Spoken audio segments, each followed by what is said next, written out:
بسم الله الرحمن الرحيم. النهارده مع كيس كويز نمبر 2.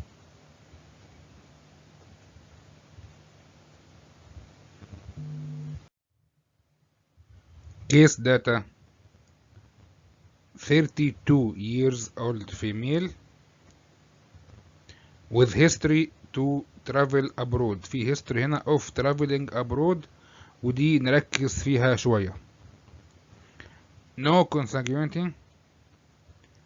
الأنسر بتاعنا كان acute and recurrent. الأول acute attack وبعد كده بقت recurrent attacks كذا مرة يعني تيجي يعني.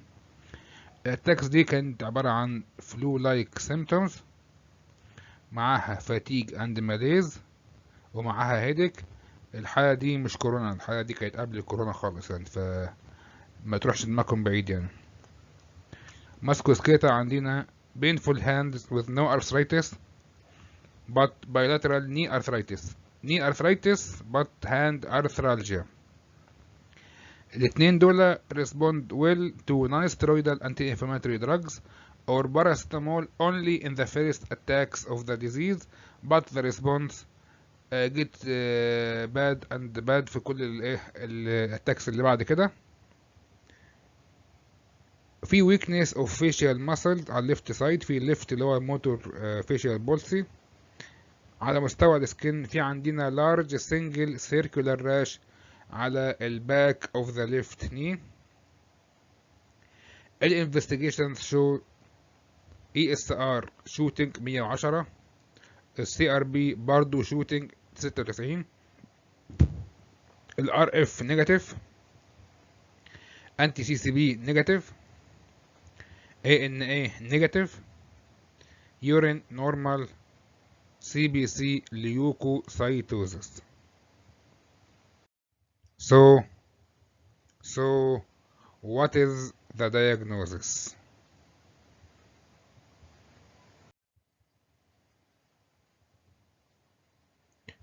The answer is، فكروا كده ممكن يطلع ايه؟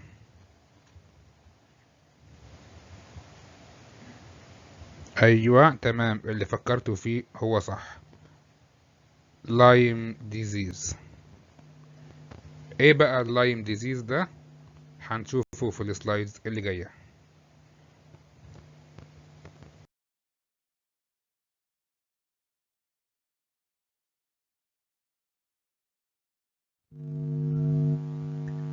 لايم ديزيز بنقول the combination of rash leading to arthralgia and cranial neuropathy is a classic presentation of Lyme disease.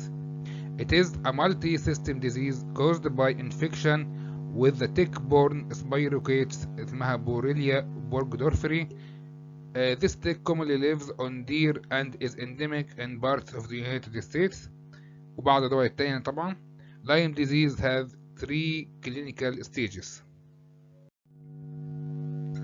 Stage 1 is localized cutaneous disease. Classic sites for the tick to bite are warm, moist areas like the back of the knee, axilla, and under the breast.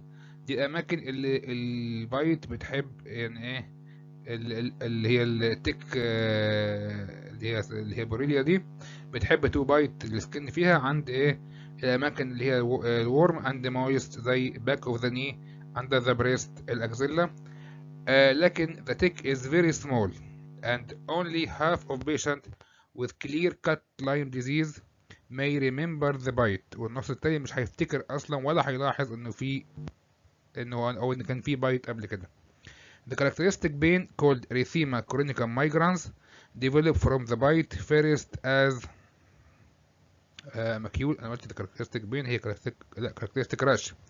The characteristic rash called erythema chronica migrans develop from the bite first as a macule and then a sporadic annular lesion with a central cleaning.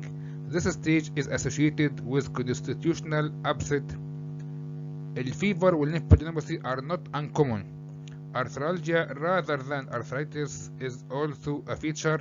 Stage 1 tend to last few weeks.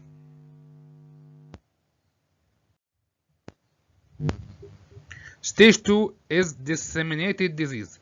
It is characteristically occurs within a few months of the rash and is dominated by neurological syndromes.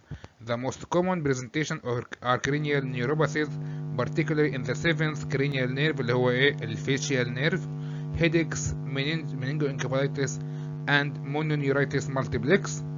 Cardiac manifestations include heart block and myocarditis. Although arthralgia and periarticular disease are not uncommon, true synovitis occur only in stage 3 of this disease.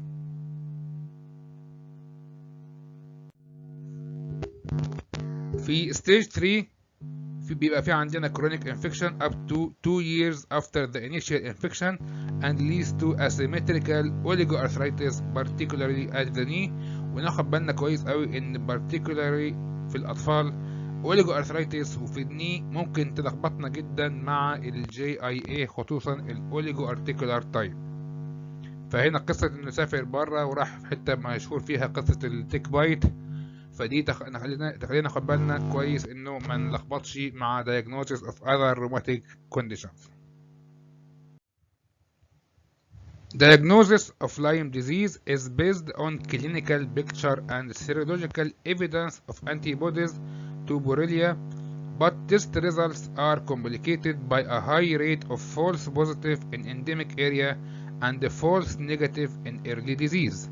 يعني ايه؟ يعني في الانديميك areas وجود بوزيتيف تيست لا تعني انه البوريليا او ان this organism هو السبب او this parasite هو السبب اللي عامل لي this symptoms.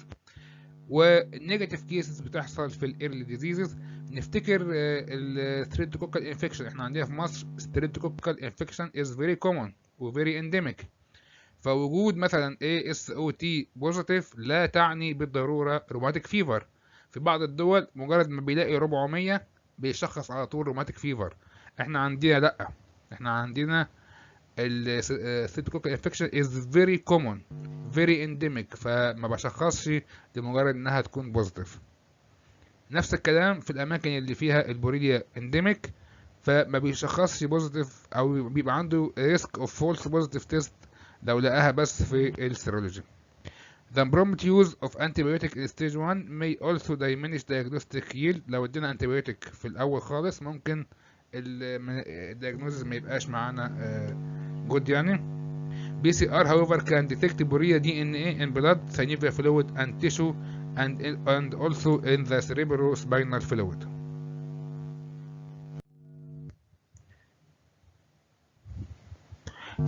Treatment of Lyme disease is antibiotic therapy. The dose and the route of administration is depend on the stage and severity of the disease. Second and third generation cephalosporin tend to be the treatment of choice, with oral courses of up to 1 month for cutaneous disease alone and intravenous regimen for disseminated disease, but expert advice should be sought from microbiological services.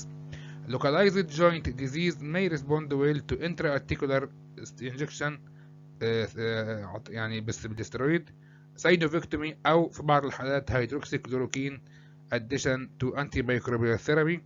الهيدروكسيكلوروكين ده من اعظم الادويه في الروماتيزم، يعني تلاقيه راشق في كل حاجه، يعني بيعالج روماتويد بيعالج لوباس، حتى في الكورونا كان ليه دور يعني.